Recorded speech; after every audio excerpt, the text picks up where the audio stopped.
To a former CEO of TransCanada, it could be up to $10 billion of public money going towards Texas-based Kinder Morgan pipeline. Billions and billions in a blank check.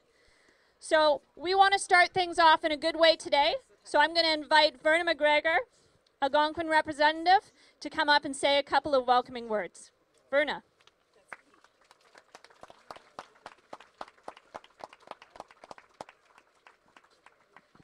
Miigwech Andrea. Hello, everybody. Kwekakina. I'd like to welcome you to our unceded traditional lands. For those of you who don't know what unceded is, we never signed treaty here for the lands. And I'm very honored to be here today to give a welcoming for you. Really quickly, for us as Algonquin, I was thinking about this yesterday. We met Samuel de Champlain in 1603 in Tadoussac. I'm giving you a history lesson here. But when he landed, actually, he was kind of lost. And he was looking for China and Asia for a route for trade. And here we are today, also looking for another route for trade to the east. So things have not changed that much, but they need to change because we're also in the middle of climate change.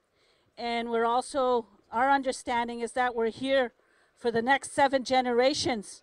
And what we do to the earth, we do it to ourselves. So on that note, I'm going to say a little prayer of thankfulness for coming together.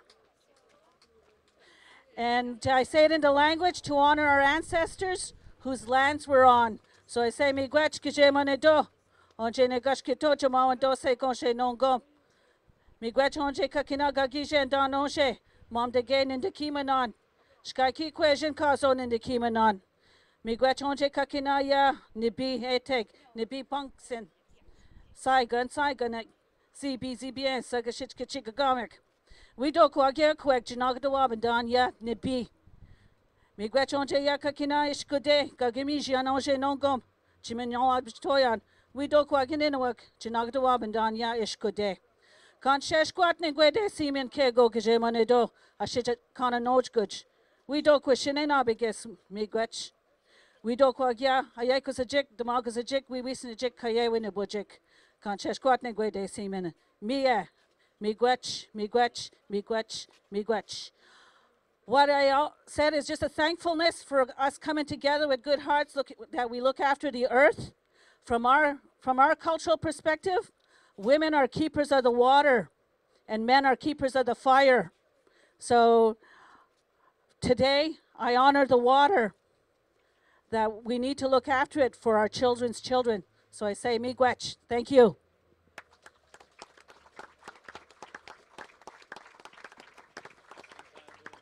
Thank you, Verna, for those important words of welcome. And thank you, everybody, for coming out here despite this rain to send this important message today, this emergency rally in response to the plan of the federal Liberals to give a blank check to Texas-based Kinder Morgan pipeline in response to the financial risks that we're told exist with the plans of the BC government. How do we feel about that? When I say stop, you say bailout. Stop, bailout. Stop, bailout. Stop, bailout. Stop. Bailout. Now I think everybody who's been watching this knows that on the front lines of opposition to the Kinder Morgan pipeline, this has been led by Indigenous people. And I'm really honored to be able to have an important voice here today. We have the Vice President, Chief Chamberlain of the Union of British Columbia and Indian Chiefs, here to speak to us. He's speaking to us over the phone. He's speaking to us live from BC to give his reaction to this announcement from Minister Munro in reaction to the proposed bailout for the Kinder Morgan pipeline. Chief Chamberlain, can we hear you? Hello, can you hear me? Can we hear him? Yes. Okay, that's great. First, I want to thank everyone for making time to be at this important rally today. It's with great disappointment from all across the country that we see the government willing to take taxpayers' dollars to bail out a project that simply should not be built, and to take the hard-earned money of Canadians and put it in the pockets of an international corporation based in Texas. And to me, it just makes no sense at all that Canadians should stand idly by and to allow this to happen. We have a federal government which now has committed to embrace the UN Declaration on the Rights of Indigenous People. And of course, found within the UN Declaration is free, prior, and informed consent for First Nations in their territories. Here in British Columbia, it has become painfully clear that this government does not enjoy free, prior, and informed consent by all First Nations along the pipeline's planned trajectory. And so I think when I consider the Canadian government's commitment to Canadians as they went into the election, and more importantly after the election, that they were going to respond in an international forum to recognize First Nation people's human rights in Canada. Nowhere in the UN Declaration does it say only for those First Nations that approve of projects such as Kinder Morgan. And this, I believe, is unacceptable to Canadians alike, as we enjoy very clearly a very diverse community that has now made up the population of Canada. Many of the immigrants that have come to this country have come here to escape human rights infractions from various places around the world. And I want to believe that the component of society that understands what the denial of human rights looks like will stand up and be united with everyone that's there today to demand that the Canadian government live up to its commitments of consent from First Nations people, regardless of whatever project it is that they may be planning.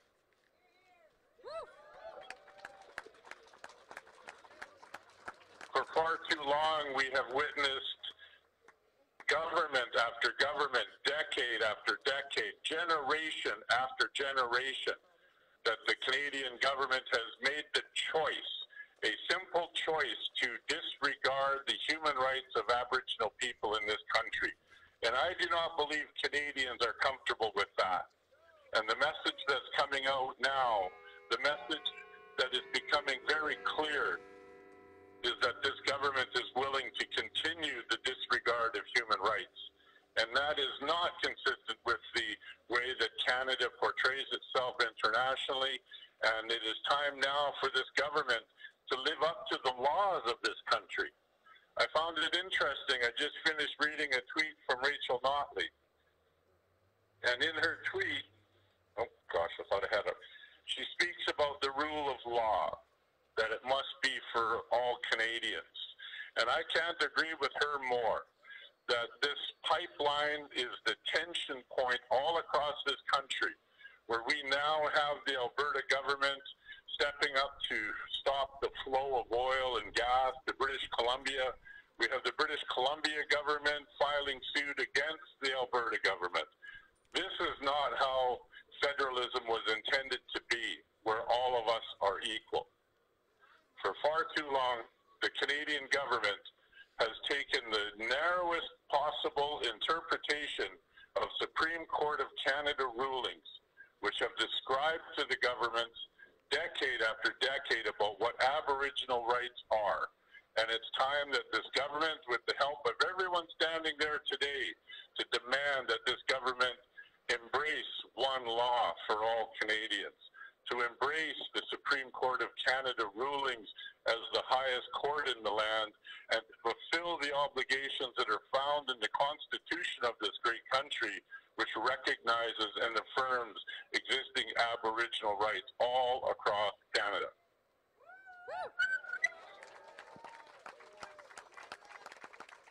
We cannot allow our country to be run from a boardroom of stakeholders in Texas. That is not what Canada is about. Canada is about equality. Canada is about justice. Canada is about the fair treatment of all human beings, and this includes the Aboriginal people in Canada. And this is the fundamental question that the government must respond to have a fundamental change in how this government interacts with Aboriginal people all across this country.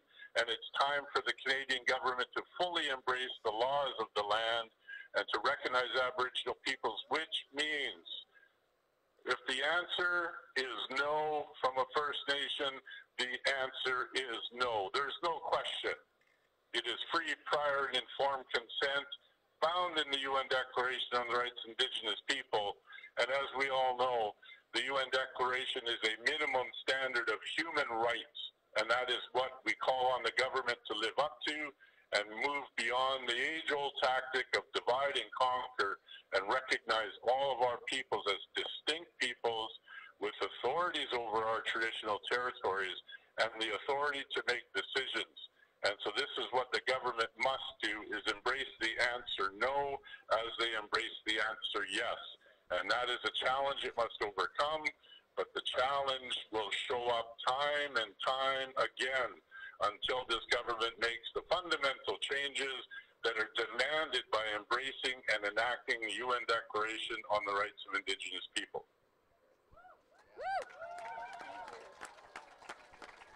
And in closing, I just want to thank every one of you for taking time in your busy lives to be there today. It's with sadness I can't be there to enjoy this moment with you, but I am very grateful for the opportunity to share some thoughts about my understandings of what's going on. And of course, Grand Chief Stuart Phillips sends his regards. He's got a bit of a flu right now, so he was unable to participate today, but his resolve has not waned one iota. He stands opposed on behalf of the Union of BC Indian Chiefs in regards to the Kinder Morgan pipeline. Thank you, everybody. Thank you, Chief Chamberlain. Thank you so much. That was Chief Chamberlain, the Vice President of UBCIC, live from BC, joining us here in Ottawa, unceded Algonquin territory, with our emergency rally saying, stop, bailout, stop, stop, respect Indigenous rights. Respect. Respect. Respect. So we brought this rally together to say a clear no to that bailout. It breaks a promise to phase out fossil fuel subsidies. It comes when we're learning that the federal Liberals had plans in place to say a legal yes to this pipeline project while consultations with Indigenous people and the public were ongoing. It comes when the federal Liberals brought in place interim measures that did not fix the broken Harper NEB process when it comes to assessing Indigenous rights and the impacts to our climate, communities, and spills. So I want to introduce our next speaker. I'd like to introduce the leader of the NDP, Jagmeet Singh.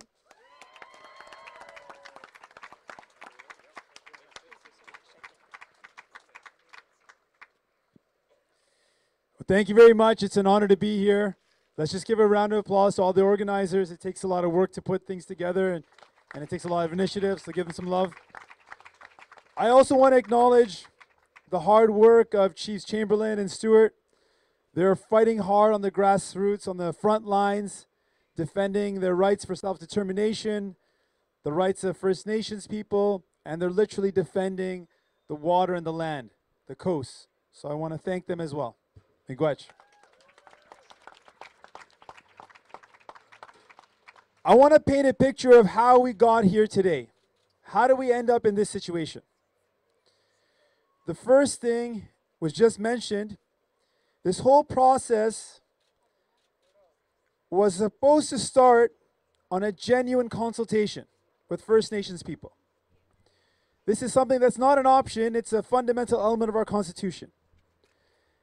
And when reports came out that this government had already made a decision, at the same time they were holding out this vigorous and rigorous consultation process, shows very clearly what First Nations people already knew, that that consultation was a sham.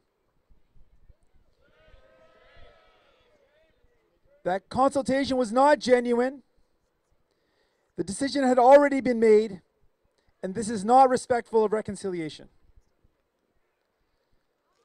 That was the first thing. We know that this was a rigged process to begin with. Secondly, this government promised when they campaigned in the last election that they would renew the environmental assessment process. And these aren't just words. This was to ensure that science and evidence would be heard when it comes to the dangers to the environment. That diluted bitumen oil spills, which present a unique threat because diluted bitumen sinks in water, it doesn't float. That the evidence to clean that up, the risks to the environment, were not allowed to be brought forward. Those issues were not addressed because of this Harper-era process. So those legitimate concerns were not addressed. And this government promised to do so. They didn't. They used the old process. They ignored the science. They ignored the evidence. This government still doesn't have a plan on how it would clean up diluted bitumen oil spills on the coastline, along the route. This is not something that they have a plan to address. So they broke a promise there. Now we look at this entire context. We've got to understand, of course, we want to defend the environment. We want to protect against oil spills. But we can't let misinformation be spread. This is not a fight against workers. The workers are not our enemy. Workers in Alberta and the oil patch, these are people just like you and I who want a future for their families. They want a future for their kids. They're looking at affordability issues. They're looking at inequality issues. They're thinking about how they can make a livelihood for themselves. This is not about the workers. This is not about those people who are just like you and I, want to live a good life. Who is this about? This is about a government that broke multiple promises. This is about a government that abandoned its promises to First Nations people, that ignored science. This is about a government that is siding with a Texas-based oil company. And now let's talk about the fossil fuel subsidies. This government promised to end subsidies to fossil fuels. But this government continues to spend $1.3 billion a year to subsidize this industry. They broke a promise. But it goes further than that. It's one thing to break a promise, not ending the fossil fuel subsidy. What they're proposing to do is to further subsidize the industry by subsidizing Kinder Morgan. What they're asking Canadians to do is to bear all the risk. They're saying Canadians should bear the environmental risk and all the financial risk. What they're saying is that the environment and financial risk put on Canadians outweigh or more important or not important, and what's more important are profits for shareholders. My friends, it's absolutely clear now. C'est tellement clair maintenant that this pipeline should not be built. This pipeline should not be built, my friends. C'est tellement clair maintenant que cet oléoduc ne devrait pas être construit. C'est tellement clair maintenant à cause de tous ces enjeux. What we should be doing instead is using that fossil fuel subsidy, using the proposed money we don't know how much they're even proposing at this point. They're saying a blank check. Use that money to invest in clean energy jobs for today and the future. That's what we should be doing. Let's invest in today and the future. Let's invest in jobs that are not subject to boom and bust. Let's invest in jobs that are reliable, that actually are paving the way future for our country. That's the type of jobs we need to invest in. And my friends, we can do this. This is the type of Canada that I believe in. I'm sure this is the Canada that you believe in. A Canada of the future. A Canada that's sustainable, where we don't have to choose between the environment and the economy. We can have both. A strong economy that protects the environment. This is the Canada we can build together, my friends, with love and with courage. Let's do this. Thank you. I want to shout out my great team behind me. We've got Nathan Cullen. We've got Alexandre Bouderis and Finn Donnelly. Thank you very much. Thanks everyone being here.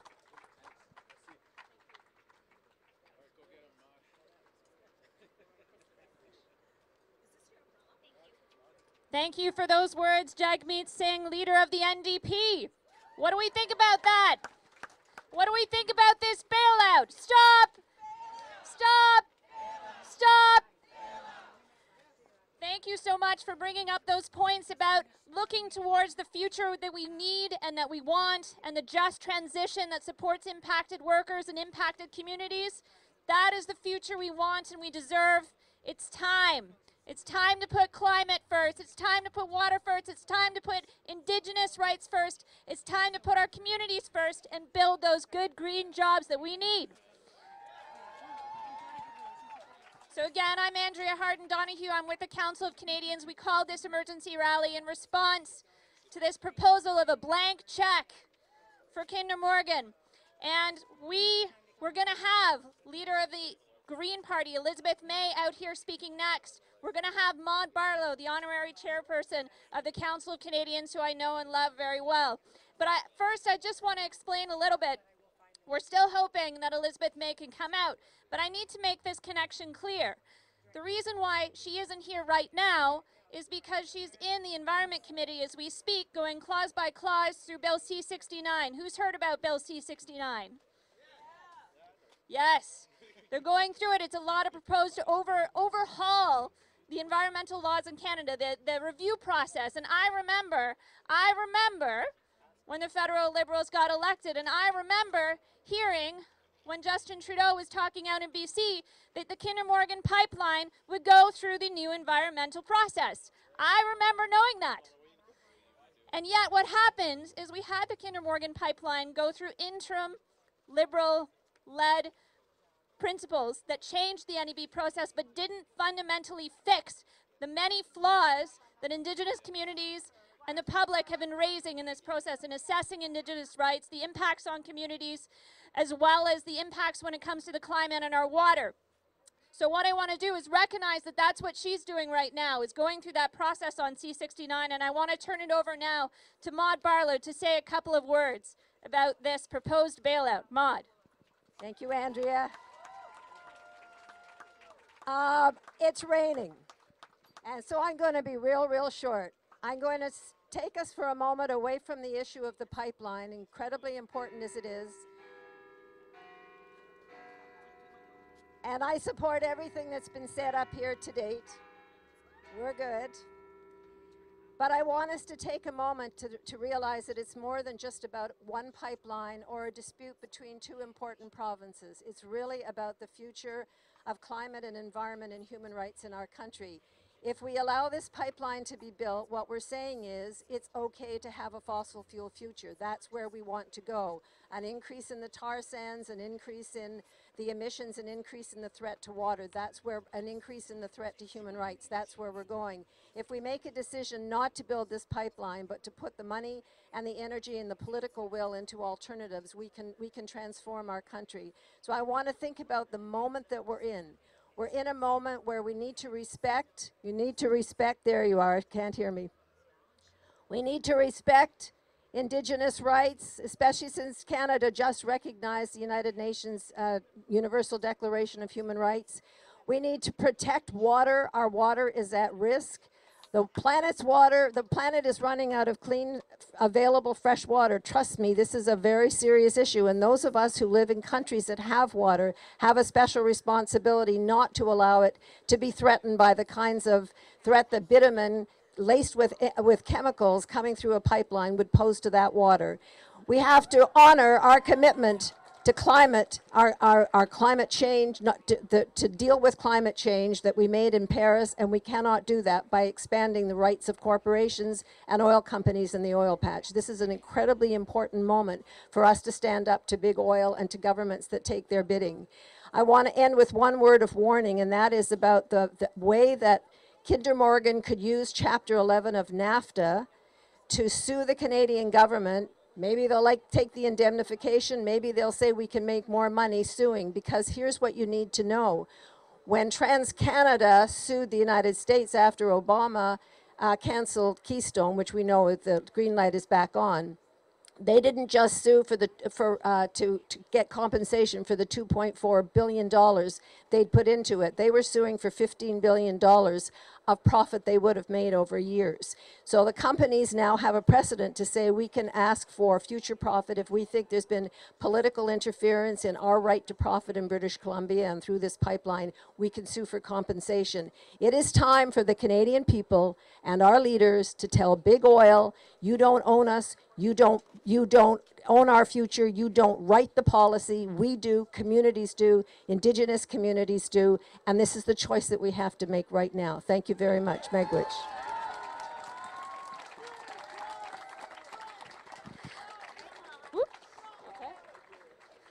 Thank you, Maud Barlow, for those words. And that warning about Chapter 11, I want to recognize that there's actually going to be an action right here, 12 o'clock on Thursday. I don't know if you heard about it, but there was a quarry, by the company Bilcon.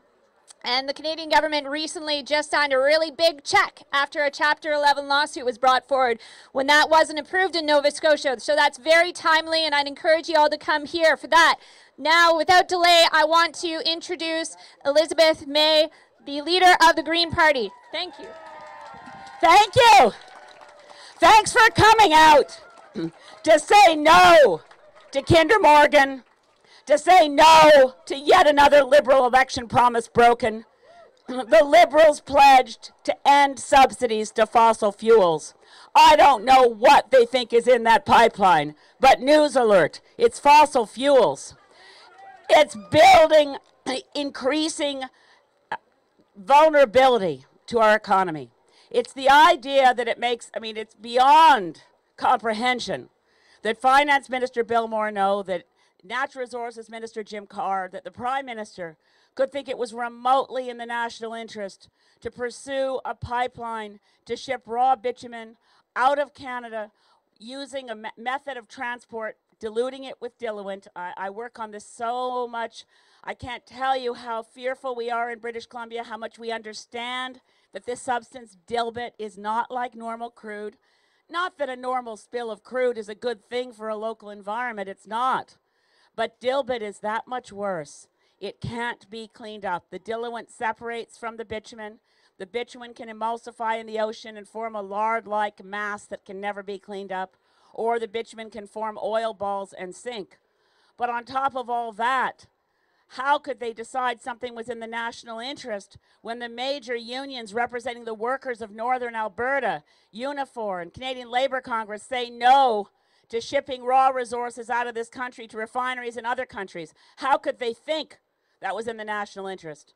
How could they think it's in the national interest to build ever more fossil fuel infrastructure when we're committed to moving away from fossil fuels? We know, around the world we know this, Canada's former, the Governor of Canada, of the Bank of Canada, Mark Carney, now Governor of the Bank of England, writes and speaks persuasively, and other global multinationals in the energy business are paying attention. Investing in fossil fuels now is a bad investment and a huge risk. You cannot de-risk fossil fuel investments in stranded assets, unburnable carbon, and the kind of investments that flee Canada when they recognize, as Statoil recognized, as Shell recognized, as ConocoPhillips recognized, that investing in the oil sands is blowing your money away at the same time that you undermine your children's future. There is no room. There is no room in our atmosphere for more emissions of greenhouse gases. The global atmosphere is overflowing with the excess emissions of greenhouse gases that the sinks and sequestering systems of this planet can no longer balance out. We know this. We walk around in this parliament in some state of cognitive dissonance where we know we must act. Well, most of us know. I would say that there's still some members of parliament who say, quite extraordinary things. One the other day in debate, a Conservative member of Parliament actually said, you people in British Columbia have had a carbon tax and it didn't stop your forest fires.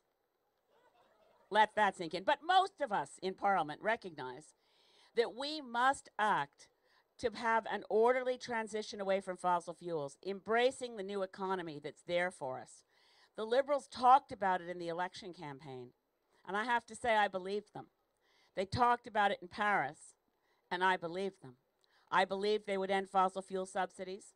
I believed that having embraced a 1.5 degree figure for what we had to do under the Paris Agreement, we would come back to Canada and substantially improve our own climate target.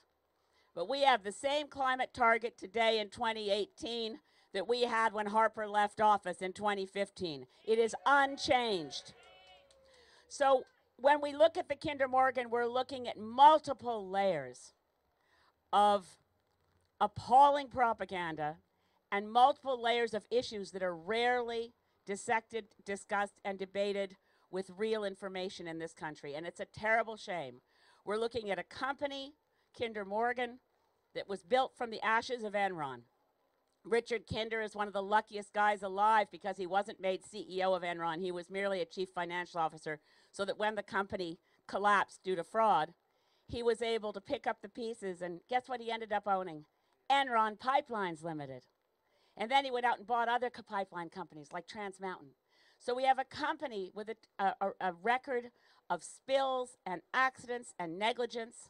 We have a project that's all about removing jobs from Canada by ignoring the possibility for jobs here through upgraders and refineries to shipping raw bitumen to another country.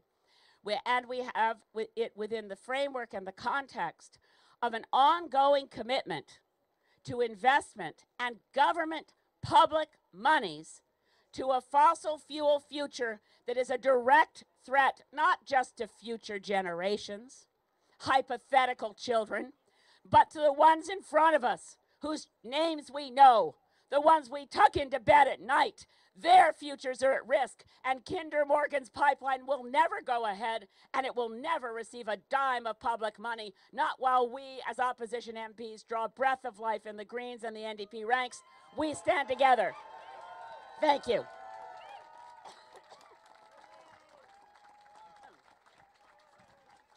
Thank you so much, Elizabeth May, leader of the Green Party, for those strong words. Wow. I'm feeling inspired. Are you feeling inspired? Are you ready to take some action? Do you have one of these? Do you have one handy? Take it out. I know it's raining a little. Take it out.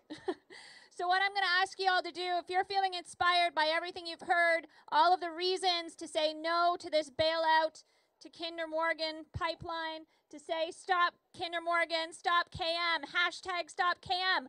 I think we should tell Justin Trudeau and Bill Morneau on Twitter. What do you think? Should we tell them how we feel? Hold on here, let me get it right. Woo! At Justin Trudeau, @_ Bill Morneau. I encourage you to use the hashtags no KM bailout, CDN Poly, Canadian Poly, hashtag. Send them your message about this Kinder Morgan bailout and how you feel about it. Don't forget, hashtag stop KM. We are part of the growing opposition to the Kinder Morgan pipeline. We are part of it here today. And I want to recognize that that opposition is strong and it's growing. I want to recognize the Watch House on Côte Céleste territories. I want to recognize the tiny house warriors who are building tiny houses on a Kinder Morgan pipeline route in unceded Secwépemc territory. I want to recognize the 7 Indigenous communities, First Nations, that are leading the legal challenge to the NEB and federal approval to this pipeline. I want to recognize the City of Vancouver and the City of Burnaby and the environmental organizations joining in that legal fight. I want to recognize the people who took bold action outside of the Burnaby tank terminal. I want to recognize everybody who's been standing up about this across the country. There were over 40 actions in these last 2 weeks outside of Liberal MPs' offices, sending a strong message. Hashtag Stop KM. This is big, and it's growing, and it's critical right now. Like everybody here has said so far, this is about the future that we want. We are in a moment in history where these kinds of decisions matter. They matter. Respecting Indigenous rights matters. Protecting climate, protecting water, and putting that first matters. Recognizing that we can build a better future. We know how. We need the political will. Matters. We can do this. Stop bailout. Stop. Stop. Stop. Respect Indigenous rights. Respect. Respect. Respect. Protect water.